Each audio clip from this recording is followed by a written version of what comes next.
இன்னைக்கு வீடியோவில் பார்க்க போகிறது பாண்டவர்களுடைய மனைவியான திரௌபதியை பற்றி தான் இந்த வீடியோவில் பார்க்க போகிறோம். மகாபாரதம் என்னும் காவியத்தில் திரௌபதியாக அக்னியில் பிறந்தவர் தான் இந்த பாஞ்சாலி. இவங்க அக்னியில் பிறந்ததுனால யாகசேனி என்றும், கரிய நிறத்த பெண் என்பதனால கிருஷ்ண என்றும், பாஞ்சால நாட்டு இளவரசி என்பதனால பாஞ்சாலி என்றும், துருபதனுடைய மகள் என்பதனால திரௌபதினு அழைக்கப்படுறாங்க இந்த பாஞ்சாலி.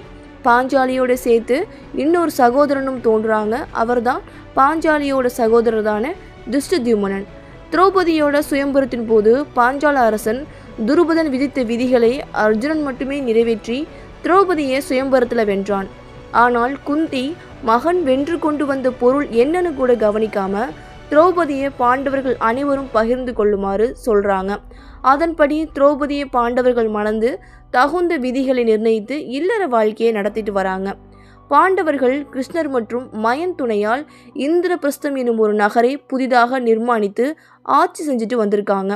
பாண்டவர்கள் அந்த நகருக்காக ராஜசூய யாகம்னு ஒரு வேள்வி நடத்தியிருக்காங்க. அதற்காக புது நவீன அரண்மனை கட்டியிருக்காங்க பாண்டவர்கள். ராஜசூய யாகத்திற்கு வந்திருந்தவர்களில் துரியோதனனும் ஒருவன். துரியோதனன் நவீன அரண்மனையை சுற்றி பார்த்து கொண்டிருந்த போது தரை போன்ற நீர்நிலையில விழுந்து விட்டான் துரியோதனன். அதை கண்ட திரௌபதி குருடனுடைய மகனும் குருடனே என்று ஏளனமா பேசியிருக்காங்க. அதனால தீராத அவமானமுற்ற துரியோதனன் திரௌபதியை பழிவாங்க திட்டமிட்டிருக்கான். அஸ்தினாபுரம் திரும்பி சென்ற துரியோதனன் தானும் ஒரு சபா மண்டபத்தை கட்டினான்.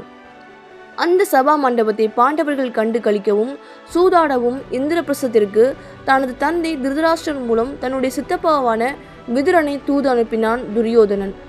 கௌரவர்களுடன் சூதாட்டத்தில் தருமர் தன் நாடு முதல் அனைத்தையும் இழந்த நிலையில இறுதியாக பாண்டவர்களுடைய மனைவியான திரௌபதியை வைத்து சூதாடினார் தருமன். ஆயினும் அங்கே சகுனியின் கபட ஆட்டத்தால் தருமன் தோல்வியடைந்தார்.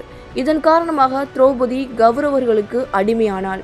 இதன் போது துரியோதனுடைய ஆணைப்படி துச்சாதனன் திரௌபதியை பெரியவர்கள் கூடிய நிறைந்த அவையில இழுத்து வந்து திரௌபதியின் துகிலை உரித்து அவமானப்படுத்த நினைத்த போது ஸ்ரீ கிருஷ்ணருடைய அருளால கை கூடாமல் போனது கௌரவர்களுடைய சதித்திட்டம். கௌரவர்களுடன் ஆடிய சூதாட்டத்தில் தருமன் சகுனியின் கபடத்தால் தனது நாடு, படை, பணியாட்கள், செல்வங்கள் மற்றும் தன்னையும் தன்னுடைய சகோதரர்களையும் தன்னுடைய மனைவியான திரௌபதியும் இழந்தான் தருமன்.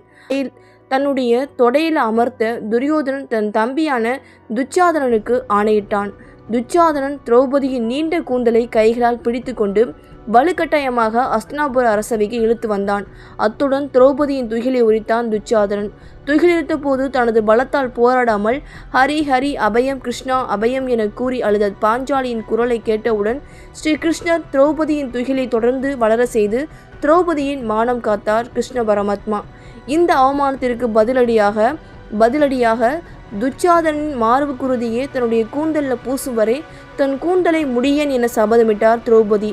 தன்னை தொடை மீது அமர சொன்ன துரியோதனுடைய தொடைகளை பீமன் கதாயுதத்தால் அடித்து உடைக்கும் வரை தான் மன அமைதி அடைய மாட்டேன் என்று சபதமிட்டார் பாஞ்சாலி.